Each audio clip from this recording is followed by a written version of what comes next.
In a home, what we tend to see is that the gas heater is generally the biggest gas consumer in the property. It equates to about 60% of your gas bill per annum. So it is a huge chunk of that gas bill.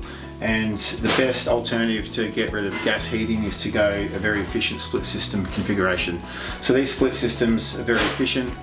1 kilowatt of energy in, they produce around 4 kilowatts of energy out. So these are about 50% more efficient to run than a gas heater. And not only do they heat, they also cool as well. So what we're doing right now is we are ripping out an old gas wall furnace, and this is a 6 kilowatt split system, and this will effectively heat and cool probably 50% of this house. So it's a great alternative to switch from gas to a reverse cycle air conditioner. Like our other activities to remove gas and replace with a highly efficient electric item, there are quite substantial rebates in the heating and cooling area.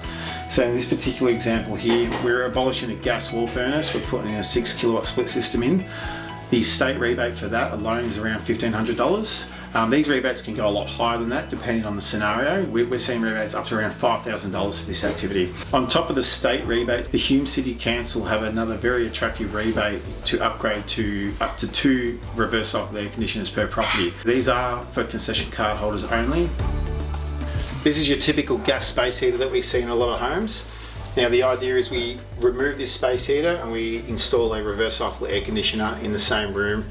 Not only will it heat, but it will also cool. Right. So when we remove these gas space heaters, there generally is a little bit of damage behind the wall, but that's okay. We cut it out, we clean it up, we slide a new bit of plaster in, and it can be patched and painted later. So not too much damage and not too much cost to make good.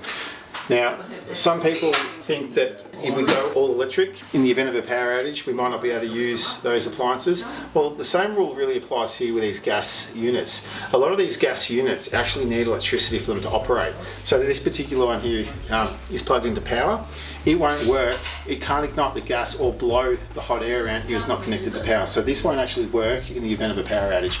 And the same applies to a gas ducted system as well. The gas instantaneous hot water, they're all gas appliances that will not work in the event of a power outage.